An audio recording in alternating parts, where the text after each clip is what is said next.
Bonjour à tous et bienvenue dans une nouvelle vidéo. Aujourd'hui nous allons parler du cas d'un tueur en série américain, donc j'espère que cette affaire vous plaira. Comme d'habitude, si le contenu de notre chaîne vous plaît, n'hésitez pas à mettre un petit like, des commentaires, à vous abonner juste en dessous. Et sans plus tarder, c'est parti pour l'affaire de Wayne Williams.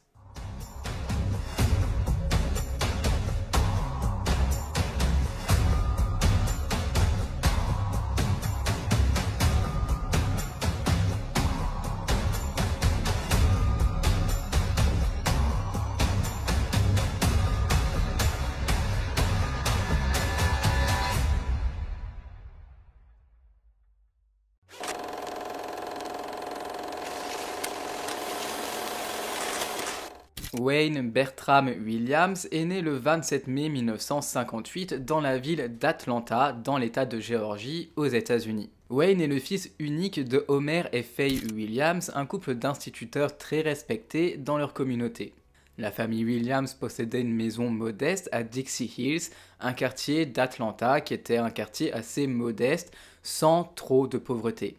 Ses parents adoraient leur enfant et faisaient tout leur possible pour rendre Wayne heureux et qu'il puisse surtout avancer comme bon lui semble dans tous les projets qu'il peut avoir pour la suite.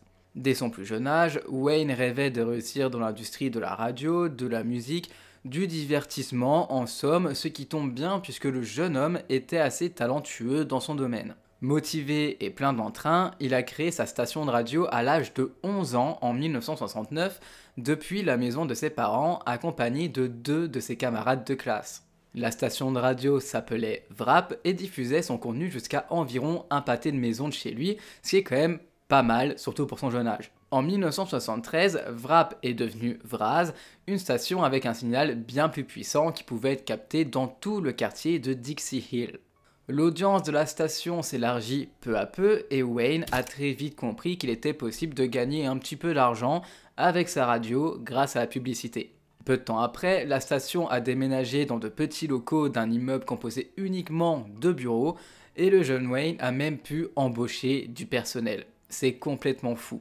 Évidemment, le nom de Wayne Williams a commencé à être connu par de plus en plus d'habitants d'Atlanta, ainsi que sa radio qui a commencé à prendre de l'ampleur au point que les journaux et la télévision ont commencé à en parler. En juillet 1974, le magazine qui s'appelle Jet, basé à Chicago, a publié une photo de Wayne Williams assis au tableau de contrôle de sa station, observé par Benjamin Hooks.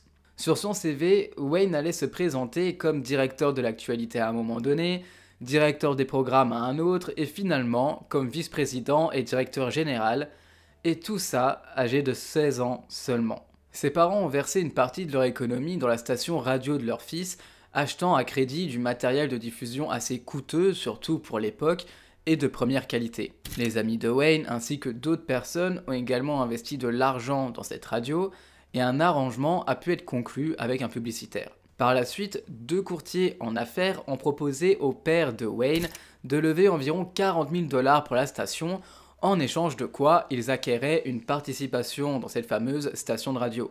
Mais le père de Wayne, Homer Williams, a refusé l'offre lorsqu'ils ont annoncé que son fils âgé de 16 ans ne serait plus aux commandes de cette radio. Aux yeux de ses parents, Wayne était un génie qui ne pouvait pas se tromper et il était inconcevable qu'il ne soit plus à la tête de sa radio qu'il a créée à l'âge de 11 ans. Malheureusement, la volonté de Wayne à absolument tout diriger l'a rendu rapidement très autoritaire, au point où ses employés ont démissionné les uns après les autres, suite à quoi la station était en déclin. Une courtière en immobilier qui avait investi plusieurs milliers de dollars a d'ailleurs repris son argent lorsque Wayne a refusé de tenir ses engagements de partager le contrôle de la station.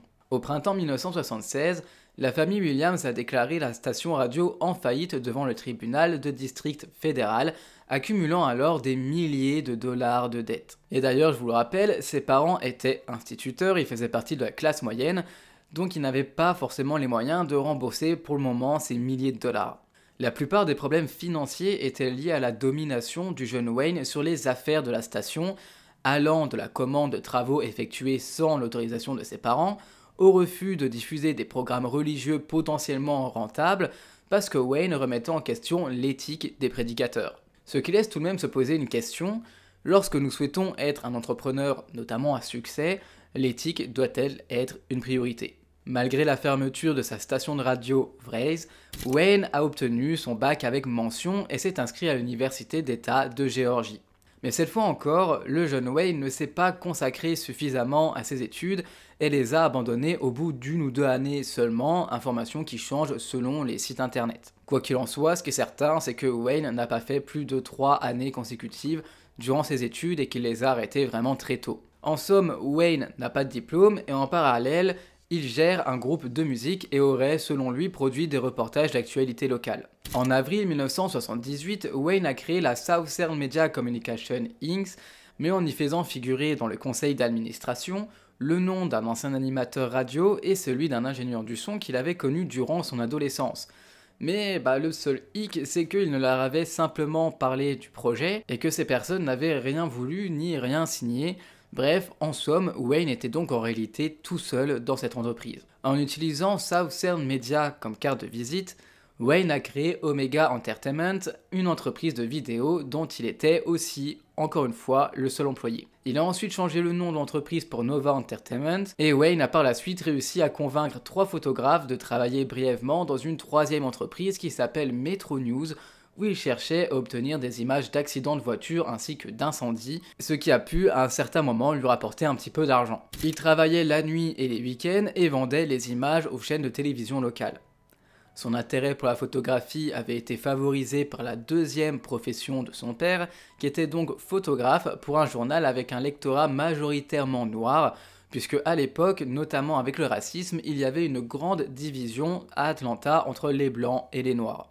Wayne possédait un scanner radio de la police, de manière tout à fait illégale évidemment, ce qui lui permettait de se rendre sur les lieux d'accident parfois avant même l'arrivée des officiers. Il lui arrivait occasionnellement de passer une partie de la nuit avec des ambulanciers locaux les bombardant de questions médicales. Ce business a pu offrir à Wayne l'accès à des lieux et ainsi qu'à des personnes qui étaient normalement inapprochables. Ça l'a aidé à comprendre les bases du travail de la police et lui a permis de connaître la ville mieux que la plupart des habitants, même ceux qui vivaient depuis des décennies. En 1979, Wayne Williams passait la plupart de son temps à chercher des talents musicaux et bricoler de l'électronique qui était à l'époque son passe-temps. Les voisins savaient qu'il tyrannisait ses parents et se disputait fréquemment avec eux. Ces derniers décrivaient Wayne comme étant un petit peu l'enfant miracle, mais leurs voisins et leurs proches le voyaient surtout comme un enfant pourri gâté, plus que comme un enfant miracle.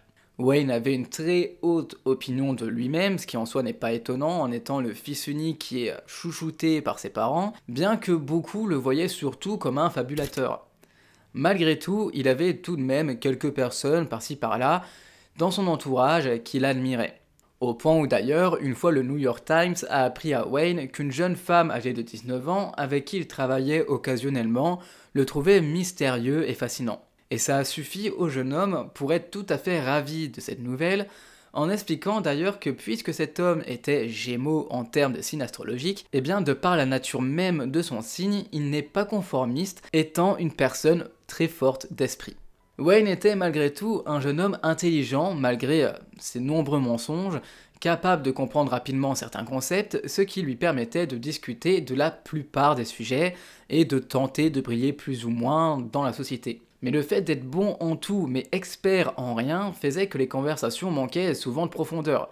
En gros, il avait plusieurs connaissances sur énormément de sujets, mais que des connaissances basiques, ce qui était surtout en surface, mais dès qu'il fallait aller un petit peu dans les profondeurs, il était incapable de le faire, puisqu'il n'était, encore une fois, expert en rien. Et donc ça peut être intéressant de discuter avec à la surface, mais dès qu'on creuse un petit peu, malheureusement, Wayne était vide de connaissances. Wayne était connu pour errer dans la ville la nuit à la recherche de jeunes talents, de groupes ou encore de chanteurs de rue en leur offrant une audition dans un studio qu'il louait à l'époque.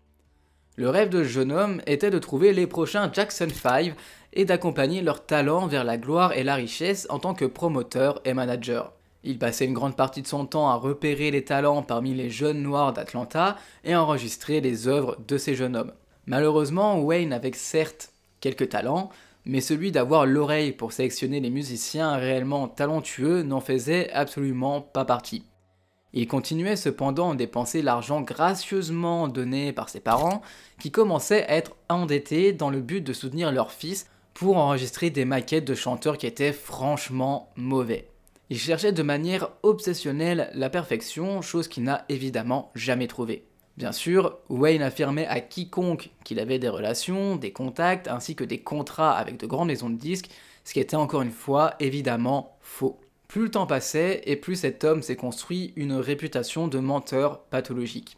Il parlait toujours d'un groupe de musique appelé Gemini, qui était selon lui aussi talentueux que les Jackson 5, et qu'il était presque parvenu à créer ce groupe après plus de 4 ans de recherche, mais ce groupe n'a jamais existé. Wayne Williams avait même fait circuler un dépliant dans les écoles et les centres communautaires proposant d'auditionner des garçons comme chanteurs. Selon ses propres estimations, donc il faut faire attention à ce qu'il dit, on sait que Wayne était un menteur, il avait rencontré 4000 enfants entre novembre 1980 et mai 1981 avant qu'il ne trouve un talent qui puisse enfin le satisfaire. Wayne s'imaginait et se présentait comme un jeune producteur expérimenté, doué et perspicace, tandis que la plupart des professionnels locaux du secteur le considéraient comme un amateur insignifiant. Le jeune homme vivait toujours chez ses parents et avait très peu d'amis.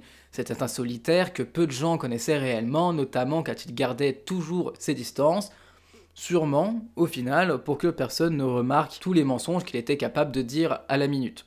Wayne aimait tellement mentir qu'il s'était même fait passer parfois pour un officier de police, chose qui, en mai 1976, lui avait valu d'être arrêté pour usurpation de l'identité d'un agent de police et utilisation non autorisée d'un véhicule, mais il n'a pour ça malheureusement jamais été condamné. Le véhicule en question avait été illégalement équipé d'un gyrophare bleu sur le tableau de bord, et c'est peut-être qu'un détail pour vous, mais il est arrivé tout de même à plusieurs tueurs en série de s'amuser à se faire passer pour des policiers, sûrement pour avoir ce petit rapport de force sur la population.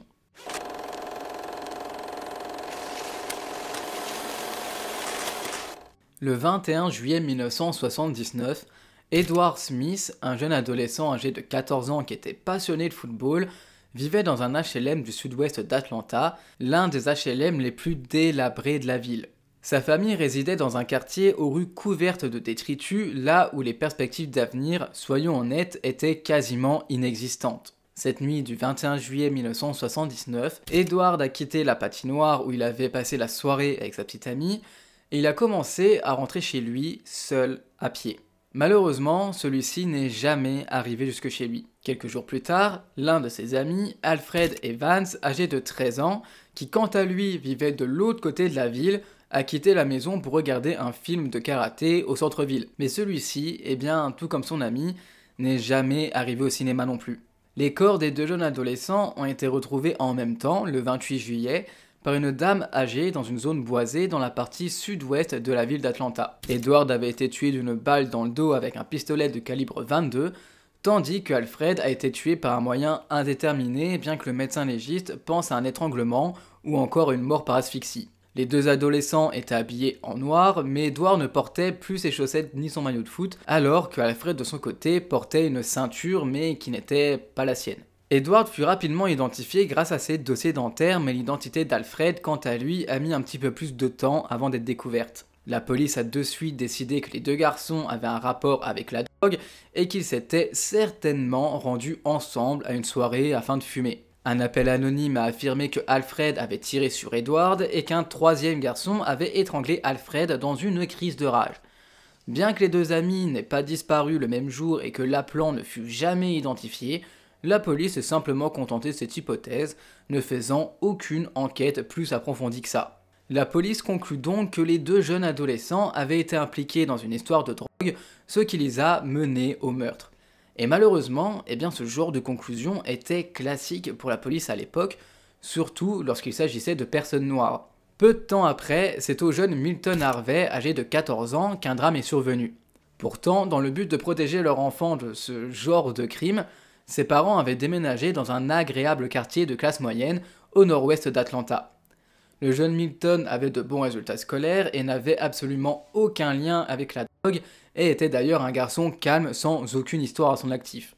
Et pourtant, le 4 septembre 1979, Milton devait faire sa rentrée au collège, mais ce jour-là, il ne s'y est pas rendu parce que sa mère lui avait acheté des chaussures qu'il jugeait honteuse, vraiment nulle, qui le mettait surtout mal à l'aise, et il avait peur qu'on se moque de lui à l'école et de subir un acharnement, un harcèlement qui allait durer toute l'année scolaire. Il ne s'est donc pas rendu ce jour-là à l'école et il a ensuite emprunté un vélo jaune et a amené un chèque à la banque afin de payer une facture pour sa mère. Bref, il a simplement rendu une petite course pour sa maman. Après avoir quitté la banque, le jeune Milton a disparu avec le vélo, qui pour le coup le vélo a été retrouvé une semaine plus tard sur un chemin de terre isolé. Quant au squelette de Milton, il ne fut découvert qu'à la mi-novembre, soit un petit peu plus de 2 mois plus tard, dans une décharge de la banlieue d'East Point, une juridiction en dehors des limites de la ville d'Atlanta, et également à plusieurs kilomètres de la maison de l'adolescent. Au début de cette affaire, sa mort n'a pas été considérée comme un homicide, parce qu'il n'y avait aucune trace visible de violence sur le corps du jeune adolescent âgé de 14 ans. La police d'East Point a travaillé sur le meurtre de Milton, certes, mais de manière indépendante, sans établir de rapport avec les 2 autres adolescents, Edward et Alfred, qui ont été assassinés quelque temps plus tôt. Quelques semaines avant la découverte du cadavre de Milton, le 21 octobre 1979, c'est un autre petit garçon, cette fois-ci âgé de 9 ans, donc qui était un petit peu plus jeune que les 3 autres victimes, qui s'appelle Yusuf Bell, a disparu alors qu'il se rendait à une épicerie afin d'acheter du tabac pour une voisine âgée qu'il appréciait énormément. Une femme a témoigné l'avoir vu monter dans une voiture bleue avec un homme qu'elle pensait être l'ancien mari de la mère de Yusuf. La police a cependant douté de ce témoignage au point de totalement l'écarter de l'affaire. Contrairement aux 3 autres meurtres précédents, la disparition de Yusuf a retenu l'attention des médias pendant que sa mère, Camille Bell, suppliait le ravisseur de libérer son fils. Malheureusement, les espoirs de la mère de Yusuf s'est évanoui lorsqu'un concierge a retrouvé le cadavre du jeune garçon dans une école abandonnée le 8 novembre 1979. Le corps avait été coincé dans un trou dans le sol et le jeune garçon avait été frappé à la tête puis a été étranglé. Cette affaire a enfin attiré l'attention des habitants d'Atlanta, suite à quoi de nombreuses personnes se sont rendues aux funérailles du jeune garçon. Les autorités de la ville ainsi que les politiciens se sont pressés pour présenter leurs condoléances à Camille Bell et pleurer la perte tragique de ce jeune garçon, très prometteur de par son niveau excellent en mathématiques. Le maire a promis une enquête approfondie, mais la police ne considérait pas que les 4 meurtres étaient liés entre eux, ce qui n'a fait finalement que ralentir considérablement leur enquête. Pour la police, encore une fois, ce n'étaient que des actes de violence et de barbarie qui se produisaient dans les quartiers pauvres et noirs. Bref, en somme, les quartiers pauvres et noirs avaient bon dos pour la police, ça leur permettait de ne pas trop s'occuper de ce genre d'affaires. Camille Bell ainsi que ses proches ont réalisé, pourtant, que ces meurtres étaient différents des crimes habituels liés à la drogue ou encore aux crimes liés aux gangs. Elle a contacté les mères d'enfants disparus et assassinés, qui se sont toutes réunies dans une sorte de groupe de soutien. C'est en discutant que ces mères de famille ont réalisé qu'aucune d'entre elles n'avait réussi à convaincre la police de rester en contact. D'ailleurs, aucune d'elles n'avait été rappelée pour être tenue au courant de l'enquête ou d'une quelconque avancée de celle-ci. Ces femmes ont alors décidé d'exprimer leur mécontentement face au travail bâclé de la police et de l'administration de la ville et ont pointé du doigt le Ku Klux Klan qu'elles pensaient à l'époque responsable, craignant que ces meurtres n'aient été causés par la haine raciale qui était à cette époque vraiment très présente et surtout très violente.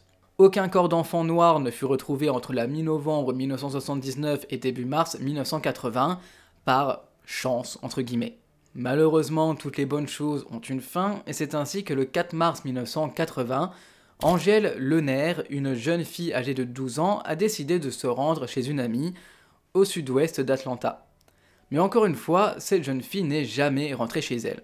Suite à quoi, sa mère Venus Taylor a de suite appelé la police.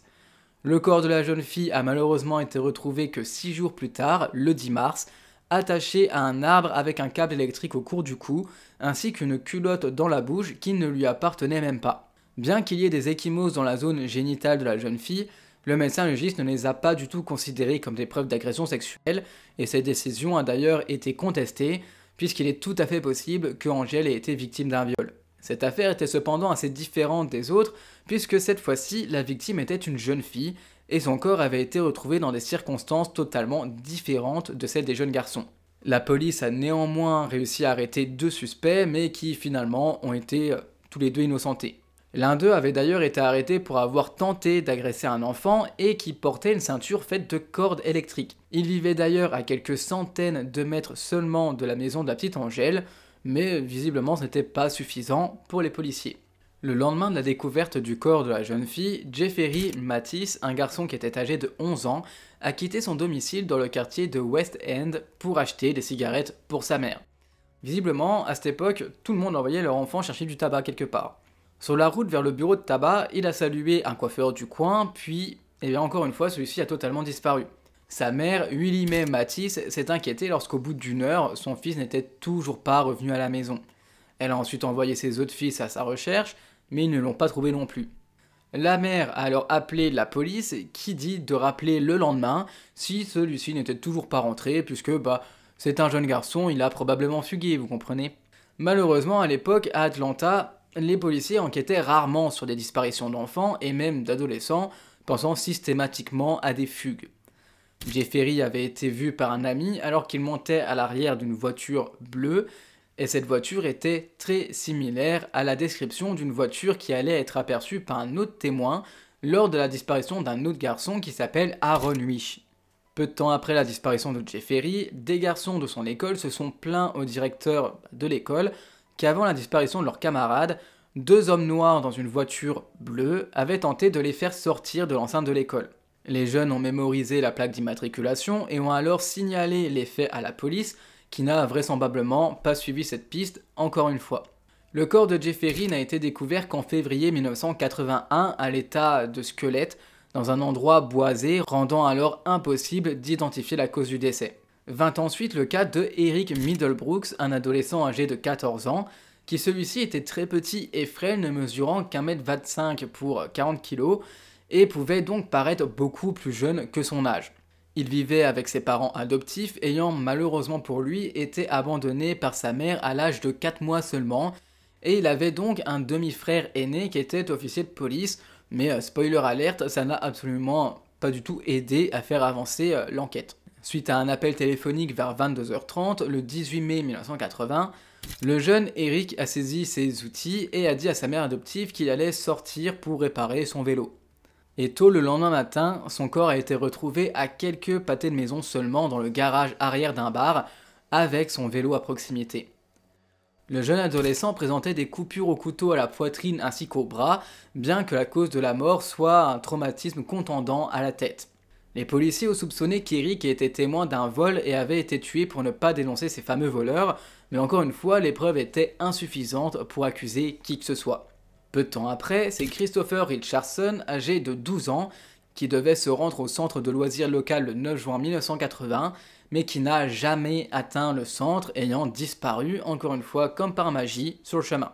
Son squelette n'a été retrouvé que en janvier 1981, dans les bois par un promeneur qui était là avec son chien. À côté de son corps, un deuxième garçon a été retrouvé, un certain Earl Terrell, qui a disparu quelque temps après Christopher. Sur les lieux, il y avait également des cartouches de fusil de chasse, des magazines ainsi qu'un mégot de cigarettes qui ont été retrouvés près du corps. Quelques semaines après la disparition de Christopher, dans la matinée du 22 juin 1980, c'est Latonia Wilson, une petite fille de 7 ans, qui a été enlevée à son propre domicile. La petite fille dormait à côté de sa sœur dans une chambre avec leur frère, et son kidnappeur aurait grimpé sur le lit de son frère pour prendre la petite Latonia et est sorti par la porte arrière de l'appartement. C'est une chose qui semble complètement dingue et c'est une voisine de l'immeuble qui a affirmé avoir vu un homme noir rentrer par une fenêtre de l'appartement, entrer dans la chambre donc des enfants et repartir avec la petite dans ses bras. Selon elle, il s'était arrêté pour parler à un homme une fois qu'il était dans le parking.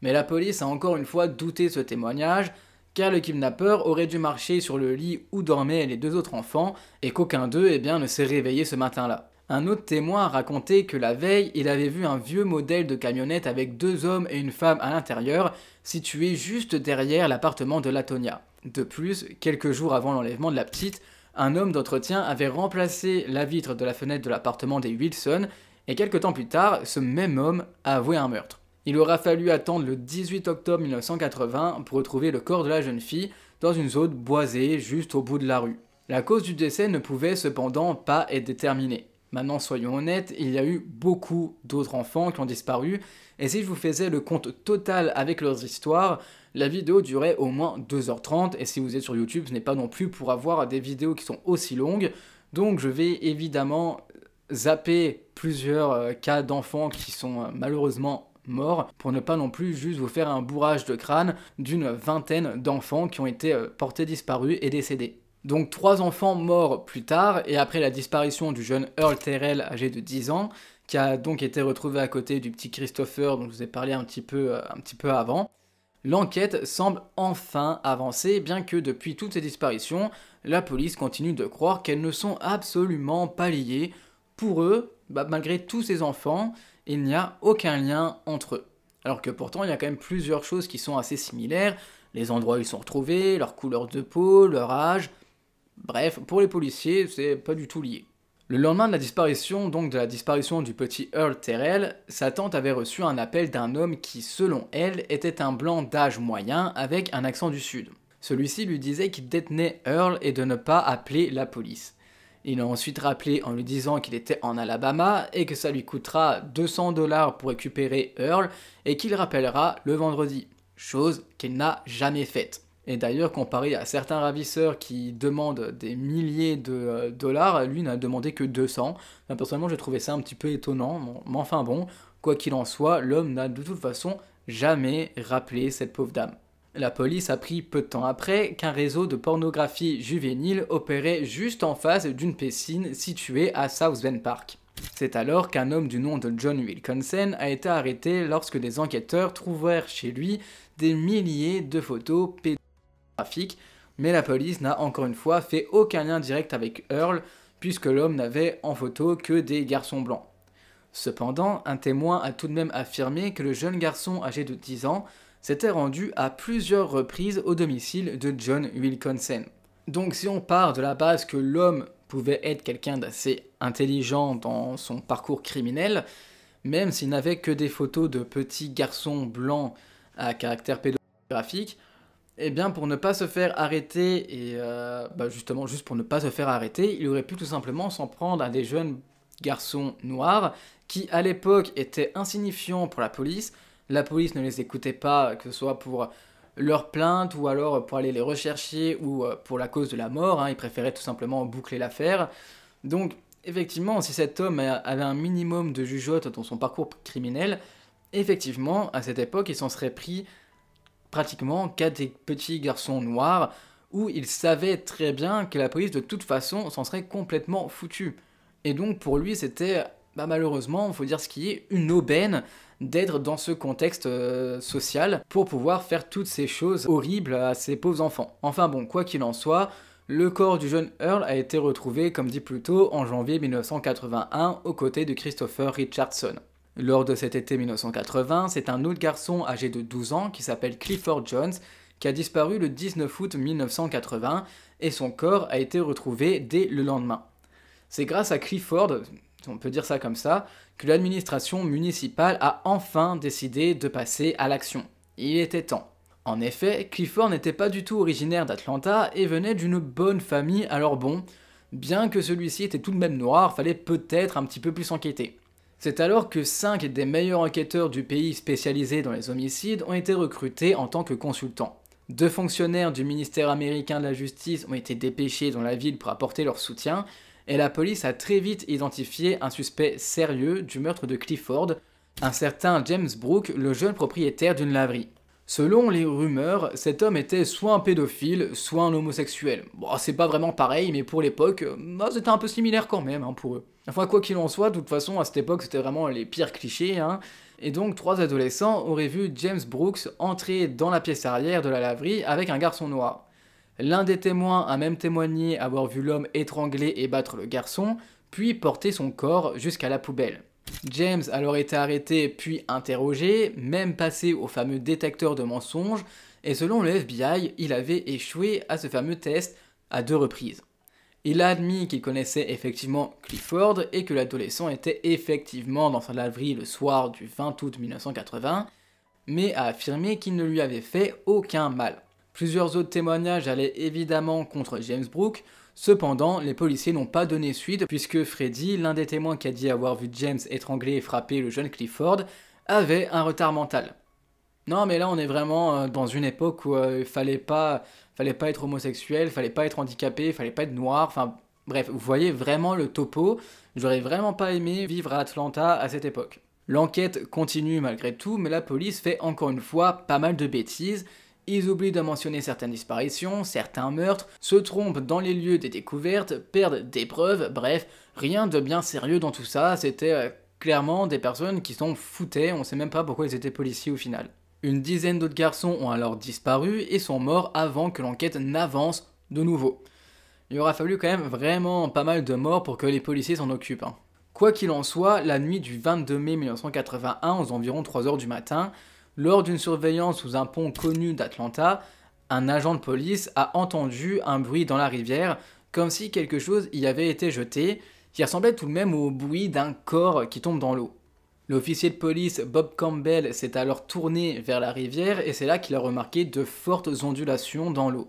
Il n'a rien vu de particulier, mais a décidé de contacter ses collègues par radio quand il a réalisé qu'une voiture, les phares allumés, s'éloignait doucement sur le pont. Quelque chose de vachement louche tout de même. L'agent Jacobs de son côté a vu les phares de la voiture roulant sur le pont en direction du sud et a pu voir que c'était un break Chevrolet blanc de 1970. Après avoir suivi le véhicule et contacté l'agent du FBI Greg Gilliland, celui-ci a pu arrêter la voiture blanche quelques centaines de mètres plus loin sur le pont. Le conducteur du break était un jeune homme noir qui s'appelle Wayne Williams. Oui, nous revenons enfin à Wayne Williams. À ce moment-là, Wayne était âgé de 23 ans et s'est montré nerveux et agité lors de son arrestation. Il ne cessait de regarder autour de lui en se frottant les mains, en disant même aux policiers qu'il savait qu'il avait été arrêté à cause de ces fameux garçons, et il fut immédiatement interrogé quant à sa présence sur le pont à cette heure si tardive dans la nuit, et selon lui c'était pour se rendre chez une cliente potentielle. Cette cliente s'appelle Cheryl Johnson et il avait l'intention de l'auditionner comme chanteuse. Il s'était rendu à la station-service en haut de la rue, il avait appelé la jeune femme avec qui il avait rendez-vous et était en train de conduire pour localiser son domicile. Sa voiture était selon lui une propriété de son oncle, et après vérification, les officiers de police n'ont pas du tout cru à son histoire. Le numéro de la fameuse Cheryl était complètement incorrect, et l'adresse n'existait même pas. Les officiers ont alors fouillé sa voiture, pendant qu'il se faisait encore interroger sur ce pont, durant au total plus d'1 heure.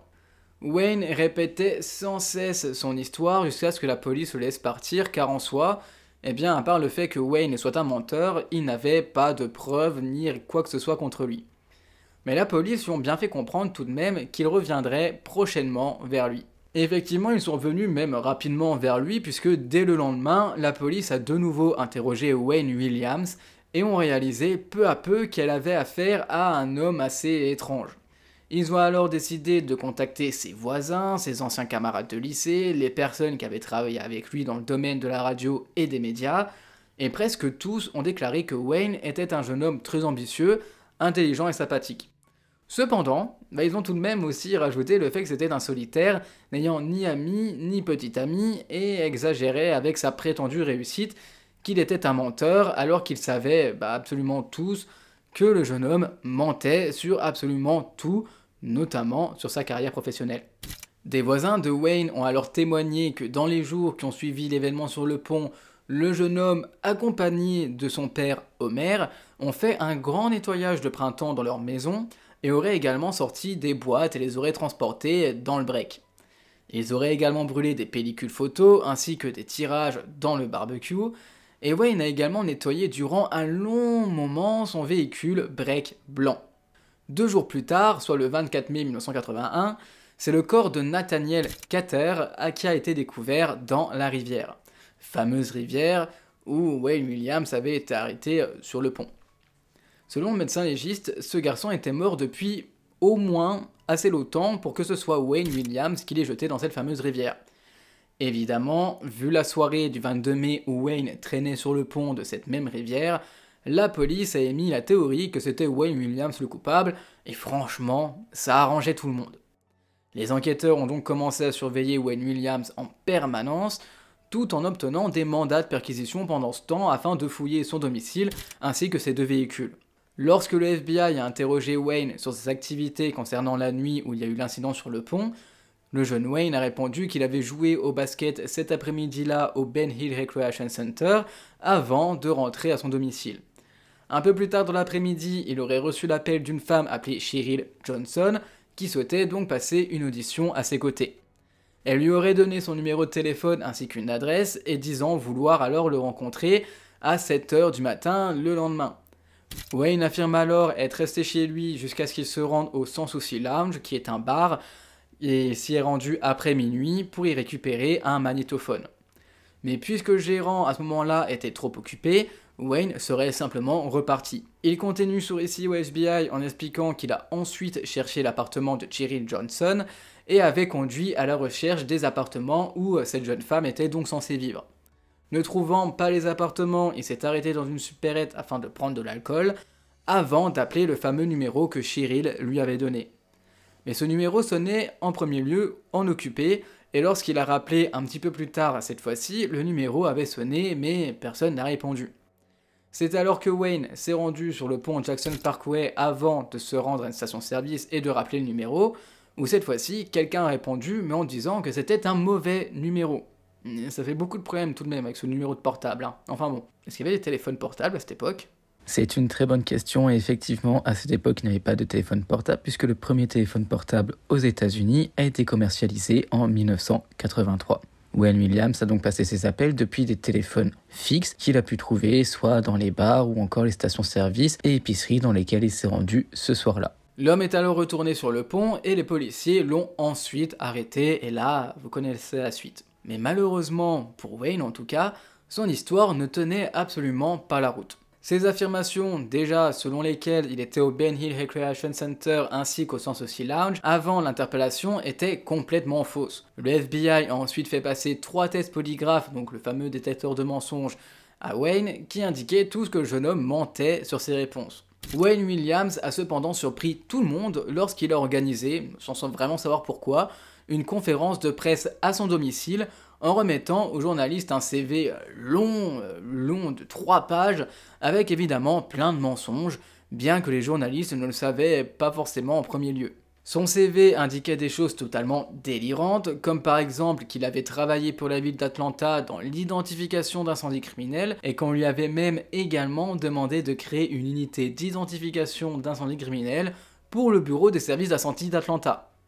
Tout de même, rien que ça, c'est vraiment rien que ça. Évidemment, les responsables de ce service ont très vite démenti les déclarations de Wayne Williams, mais le jeune homme a réponse à tout. Et il a alors rétorqué en disant qu'il l'avait principalement fait de manière officieuse et seulement à quelques reprises.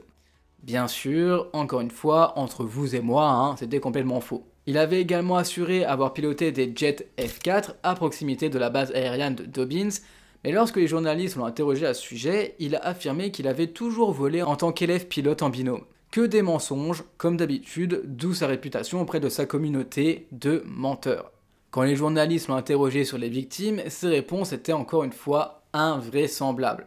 Il a accusé, sans aucun scrupule, les victimes ainsi que leurs proches de l'avoir littéralement cherché ce qui leur est arrivé. Il dira d'ailleurs ceci. Certains de ces gamins se sont retrouvés dans des endroits où ils n'auraient pas dû être à certains moments de la nuit ou encore de la journée. Certains ne sont même pas surveillés par leurs parents et ils sont tout le temps dans la rue. Et tout ce que je dis, c'est que quand vous faites ça, vous ne donnez pas à quelqu'un l'autorisation de tuer, non, mais vous vous ouvrez tout de même à toutes sortes de choses. Pour lui, c'est simple, la police cherche donc un bouc émissaire et Wayne est la bonne personne pour ça. Durant quelques semaines, les journalistes et Wayne s'entretenaient devant chez lui, bref, c'était vraiment une mascarade médiatique, et durant tout ce temps, les laboratoires du FBI ont affirmé qu'ils avaient trouvé un certain nombre de correspondances entre les fibres découvertes sur les corps de 2 victimes et les fibres provenant de la maison et les voitures appartenant à Wayne Williams. Les laboratoires ont également assuré qu'il existait une similitude entre les poils de chien trouvés sur les victimes et les poils de chien qui appartenaient à Wayne, et le FBI pensait alors posséder techniquement des preuves assez solides pour pouvoir l'inculper d'au moins un meurtre. Mais malheureusement, le procureur de Fulton, prénommé Lewis Slayton, n'était pas du tout de cet avis. Il ne voulait pas poursuivre un suspect juste pour des fibres et des poils de chien retrouvés sur les victimes. Enfin, juste, pour l'époque c'est déjà pas mal quand même. Pour le procureur, l'affaire était une affaire très importante et les fibres n'auraient pas suffi à convaincre les jurés. Le procureur voulait des preuves considérées comme plus classiques, traditionnelles, des empreintes digitales, un ADN, des témoins, bref, ce genre de choses. et beaucoup d'avis extérieurs pensent que le procureur avait simplement une dent contre le FBI, parce qu'à la base, il ne voulait pas du tout faire appel à eux, et qu'ils ont débarqué comme ça dans son comté. Par chance, plusieurs éléments ont finalement contribué à persuader le procureur d'inculper le jeune Wayne Williams. D'une part, le gouverneur de Géorgie, qui s'appelle George Busby, a fait pression sur le procureur pour qu'il accepte de collaborer avec le FBI. Vous vous doutez bien que ça joue énormément sur sa décision. Ensuite, 2 personnes du studio d'enregistrement ont affirmé avoir vu des coupures ainsi que des éraflures sur les bras de Wayne, suggérant alors que le jeune homme aurait éventuellement pu se battre avec des victimes. D'ailleurs, l'une de ses anciennes collègues, qui s'appelle Katie Andrews, qui avait travaillé avec Wayne au début de l'année 1980, avait remarqué plusieurs traces de griffures qui étaient tout de même assez profondes sur les avant-bras de Wayne. L'homme lui avait tout de même expliqué que ces griffures étaient dues au fait qu'il était tombé dans un buisson, mais ces griffures étaient multiples et vraiment beaucoup trop profondes pour que ce soit simplement des griffures de lorsque tu tombes dans un rosier, dans un buisson, dans un mûrier, bref, des choses qui ont des épines et qui peuvent éventuellement te couper. Ça n'avait absolument rien à voir. Enfin, je pense qu'on s'est tous déjà fait griffer par des ronces, et les griffures sont vraiment superficielles, ce n'est pas des griffures super profondes. La jeune femme, en tout cas, n'a plus du tout travaillé avec ce jeune homme, elle ne voulait plus jamais travailler avec, étant totalement terrifiée par Wayne. Ensuite, pour couronner le tout, plusieurs témoins ont juré avoir vu Wayne Williams en compagnie de plusieurs des victimes, assurant qu'il était lié à pas mal d'entre eux. Le 21 juin, l'avocate de Wayne, qui s'appelle Mary Welcome, ainsi que 2 policiers se sont rendus à son domicile et l'ont ainsi arrêté. Il a été inculpé des meurtres de 2 hommes, des adultes nommés Jimmy Ray Payne et Nathaniel Carter, celui dont je vous avais dit qui a été retrouvé dans cette fameuse rivière, qui sont les victimes les plus récentes et dont le FBI avait des preuves tout de même assez solides. C'était surtout les fibres et donc les poils de chien du chien de Wayne.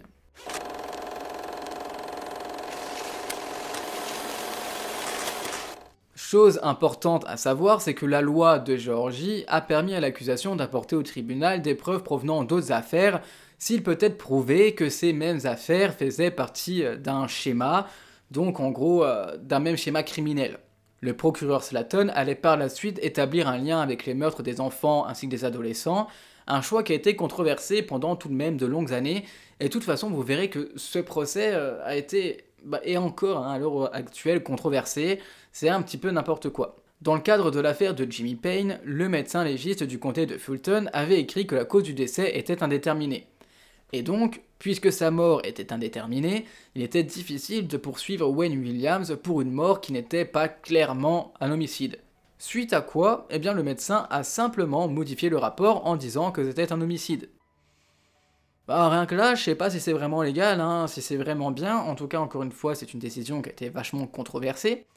Et pour se défendre, ce fameux médecin légiste avait expliqué que lorsqu'il avait coché la case indéterminée, il s'était simplement trompé, qu'il n'avait pas fait exprès. Sauf que y a des personnes qui ont expliqué, d'autres médecins légistes, qui ont expliqué que lorsque tu établis la mort d'un patient, d'un cadavre, que tu dois mettre en gros la cause du décès, ce n'est pas une case que tu coches, mais en fait tu l'écris de ta main. Tu écris de ta main si c'est une cause indéterminée, un homicide, un suicide, problème de santé, bref, c'est toi qui l'écris, ce n'est pas du tout une case à cocher. Donc on voit déjà que l'homme mentait de base, et de toute façon ce n'était pas correct de mettre indéterminé, après de se dire finalement c'est un homicide puisqu'on peut inculper quelqu'un. Bon, c'est pas très correct, enfin bon, passons. Le procès de Wayne Williams a donc débuté le 28 décembre 1981. L'équipe de défense a sévèrement été défavorisée par le manque de fonds ainsi que le manque de temps pour interroger les centaines de témoins présentés par l'accusation. Une centaine de témoins, rien que ça. Elle n'avait pas les moyens non plus d'employer des témoins experts de qualité pour réfuter les conclusions des laboratoires du FBI. L'accusation se reposait principalement sur les comparaisons de fibres qui étaient hautement techniques et avaient été réalisées à l'époque par des laboratoires prestigieux du FBI. Étant donné que l'équipe de défense de Wayne n'avait que très peu de moyens financiers, ils n'ont pas pu prendre des experts haut placés pour mettre en doute les fibres retrouvées. Même si l'équipe de défense savait que l'accusation allait présenter d'autres affaires que les décès des 2 jeunes hommes, Jimmy et Nathaniel, elle ne savait pas combien ni quelles affaires non plus allaient apparaître lors de ce procès. Et là vous allez voir, c'est vraiment n'importe quoi, et en fait tout est incohérent dans ce procès. À savoir qu'un voisin de Nathaniel Carter, qui s'appelle Jimmy Anthony, a affirmé l'avoir vu le matin du 23 mai, soit le lendemain où Wayne avait été arrêté pour avoir jeté le corps du jeune homme en haut du pont. Jimmy Anthony a expliqué que Nathaniel lui avait dit qu'il avait trouvé un nouveau travail, et 3 autres témoins ont également vu Nathaniel après l'incident du pont. Mais aucun de ces témoins n'a pu témoigner lors du procès, et le jury n'a pas non plus été informé de l'existence de ces 4 témoins, ainsi que de nombreux autres suspects et témoins importants liés à l'affaire qui auraient pu mettre en doute la culpabilité de Wayne. Alors j'avoue que lorsque je dis tout ça, on peut croire que j'essaye de prendre la défense de Wayne Williams. Ce n'est absolument pas le cas, j'essaye évidemment d'être le plus neutre possible, et je pense tout de même que Wayne a fait des choses vraiment pas bien, dont probablement avoir commis des meurtres. Simplement, je préfère vous mettre tout de même tous les éléments en votre possession pour qu'on puisse en discuter un petit peu plus tard dans les commentaires. Quoi qu'il en soit, concernant l'heure de la mort de Nathaniel Carter, la défense a fait intervenir son propre expert qui a malheureusement perdu toute crédibilité lorsqu'il a annoncé que Nathaniel s'était trouvé dans l'eau depuis au moins 2 semaines, sachant que Nathaniel n'avait pas été disparu depuis 2 semaines. Un autre expert de la défense a fait exactement la même erreur concernant l'estimation de la mort de Jimmy Payne. Bref, effectivement, le manque de moyens financiers a été clairement une balle dans le pied pour Wayne Williams, puisque les personnes qui s'étaient chargées de sa défense n'ont fait finalement que le discréditer et l'ont mené encore plus rapidement vers la case-prison. L'un de ses avocats a également essayé de discréditer l'un des policiers, Bob Campbell, donc celui qui avait entendu l'éclaboussure sous le pont. L'avocat lui avait demandé s'il avait dormi ou s'il avait reçu la visite de sa femme durant son service. L'officier a répondu calmement que non, pas du tout. Puis l'avocat de la défense a voulu savoir comment Bob Campbell avait pu faire la différence entre l'éclaboussure d'un corps qui tombe dans l'eau et un castor qui joue dans la rivière. Je sais pas vous, mais rien que là, la question me semble totalement absurde. Sans être un expert, il y a quand même une différence entre un corps qui tombe dans l'eau et un castor qui joue dans la rivière. Et ce à quoi d'ailleurs le policier a répondu qu'il avait fait partie d'une équipe de natation au lycée, qu'il avait été nageur sauveteur pendant 3 ans, et donc il connaît très bien le bruit d'un corps qui tombe dans l'eau. Il a même d'ailleurs donné un petit exemple en disant qu'un corps qui tombe dans l'eau va avoir tendance à faire un gros BAM, alors qu'un castor qui joue dans l'eau, ça va faire plac plac plac plac plac. Du coup, c'est assez ironique et ça me semble totalement invraisemblable. Je me dis, mais à quoi l'avocat pensait lorsqu'il a dit ce genre de choses ? Et d'ailleurs, puisque l'avocat ne savait plus du tout quoi rétorquer, il a simplement accusé le policier d'être un alcoolique. Ouais, comme ça, bref, c'est une vraie mascarade tout au long du procès. Je ne sais pas où ces avocats ont eu leur diplôme, mais clairement ce n'était pas du tout la meilleure université du comté. Ensuite, lors du procès, bien qu'à la base les policiers disaient qu'il n'y avait aucun lien entre tous les meurtres d'enfants, comme je vous rappelle, tout au long de l'affaire, ils considéraient qu'il n'y avait aucun lien entre eux, là pour ce procès, ils ont finalement réussi à trouver des liens entre 10 crimes différents, qui constituent donc le schéma de ce fameux meurtrier. De plus, même si Wayne Williams n'avait pas de casier judiciaire, son caractère n'était pas non plus irréprochable pour ceux qui connaissaient le jeune homme. Comme dit lors de sa présentation, Wayne était un menteur qui mentait sur absolument tout, notamment sur sa carrière et ses réalisations. Un couple d'amis de Wayne ont également expliqué que l'homme leur avait menti sur beaucoup de choses. Ce couple d'amis s'appelle le couple Blackeley, et ils savaient que Wayne leur mentait mais restait tout de même ami avec. D'ailleurs, c'est le mari de ce couple qui avait expliqué que Wayne leur avait menti en disant qu'il avait piloté des avions de chasse à ce fameux aéroport de Gobbins dont je vous avais parlé un petit peu plus tôt. Et en fait, cet homme a expliqué que ce n'était clairement pas possible parce que lui-même avait été à l'armée à l'époque et qu'il n'avait pas le droit de piloter des avions de chasse, tout simplement parce qu'il a porté des lunettes et que à partir du moment où tu portes des lunettes, c'est mort. Même en France, c'est pas possible, il faut avoir une vue de 10 sur 10 au minimum. Et il a dit que Wayne avait une correction encore plus grande que la sienne, donc ce n'était clairement pas possible, et donc il savait que son ami mentait, mais malgré tout, il restait tout de même ami avec. Et donc il y a eu ce témoignage du mari pendant le procès, il y a également eu le témoignage de la femme du couple Blackeley, qui avait expliqué penser que Wayne était capable de tuer quelqu'un, et que certaines de ses paroles semblaient parfois étranges. Personnellement, si j'ai un de mes amis que je considère qu'il peut potentiellement être un tueur en série, je fais en sorte que cette personne ne soit plus mon ami. Enfin bon, puis bon, amis, ces personnes sont quand même les premiers à courir au procès pour aller témoigner contre lui. On n'a pas vraiment la même notion d'amitié, mais enfin bon, pas grave. De toute façon, quand je vois l'état de ce procès, je me dis mais waouh, où est-ce qu'on est tombé quoi. Donc entre les mensonges de l'homme, les témoignages de ses proches qui ne croient pas un mot de ce que Wayne dit, son manque d'alibi et sa défense qui a fait franchement pas mal d'erreurs, le sort du jeune homme était déjà scellé depuis longtemps. Il s'est passé énormément de choses dans son procès que je ne cite pas ici parce que ce serait vraiment beaucoup trop long et je vais directement aller à la conclusion. Cependant, si vous voulez vraiment plus d'informations concernant ce procès, je vous conseille d'aller voir sur internet, il y a tout qui est expliqué, mais je pense que vraiment il y a beaucoup trop de contradictions et d'éléments dans ce procès pour toutes les citer ici, surtout que vous risqueriez de vous perdre dedans, parce que même moi par un moment j'avais du mal à tout suivre. Donc quoi qu'il en soit, pour aller directement à la conclusion, fin février 1982, Wayne Williams est alors condamné à une double peine de prison à vie pour les 2 meurtres de Jimmy Payne et Nathaniel Carter. Au cours de son procès, 10 autres homicides volontaires lui sont attribués, mais sont restés tout de même sans accusation formelle. Considérant qu'avec la condamnation de Wayne Williams, la série de meurtres d'enfants est élucidée, la police a dissous le groupe d'enquête et le FBI a cessé toutes ses recherches. Les autorités municipales ainsi que le maire d'Atlanta, Maynard Jackson, se sont empressés de déclarer publiquement le retour à la normale, mais le scepticisme s'est cependant maintenu, notamment parmi les parents de plusieurs victimes, qui n'étaient clairement pas certains que Wayne Williams soit vraiment le tueur de tous ses enfants et adolescents.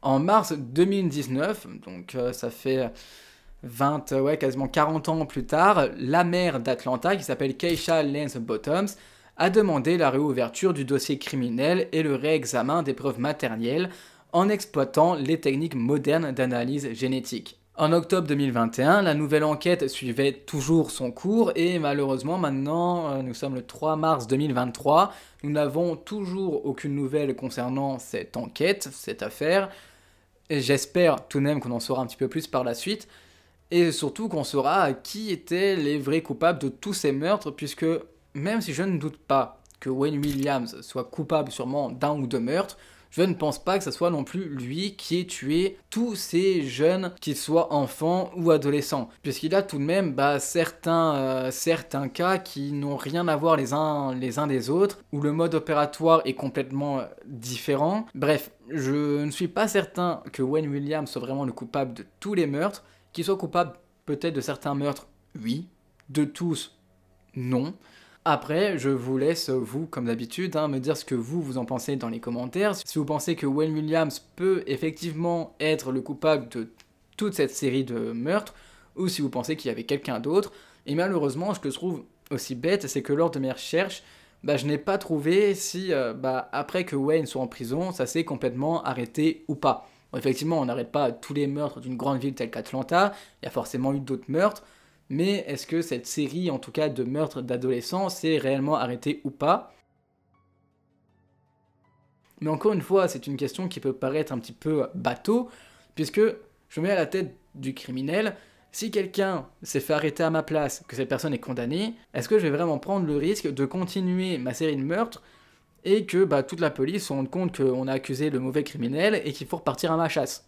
Personnellement, à ce moment-là, soit je change d'état pour continuer des meurtres, si vraiment c'est trop fort pour moi, soit tout simplement j'arrête, je me range au placard où j'attends 10-20 ans, comme ça au moins il n'y a plus de soupçons quoi. Donc si le vrai tueur est quelqu'un d'intelligent, je pense qu'il aurait réfléchi de cette façon-là, et donc que cette série de meurtres se serait arrêtée.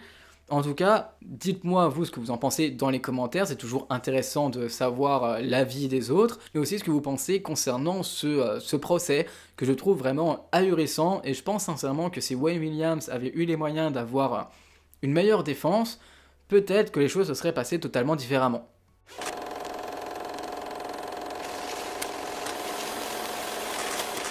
C'est donc tout pour l'affaire de Wayne Williams et j'espère que cette affaire vous aura intrigué et plu, malgré le fait que de nombreuses fois lors de cette affaire, je trouve qu'on marche complètement sur la tête. C'est ahurissant entre les propos des policiers, le fait qu'ils n'ont effectué quasiment aucun travail dessus, et ce procès. Enfin, je me dis que franchement, rien ne va dans cette affaire. C'est pas possible autrement, rien ne va quoi. Donc voilà, j'espère que cette affaire vous aura intrigué et plu. N'hésitez pas à me dire ce que vous en pensez dans les commentaires. Et comme d'habitude, si le contenu de notre chaîne vous plaît, n'hésitez pas à nous soutenir en mettant un petit like et vous abonnant juste en dessous. Et on se retrouve très prochainement pour une nouvelle vidéo. Ciao!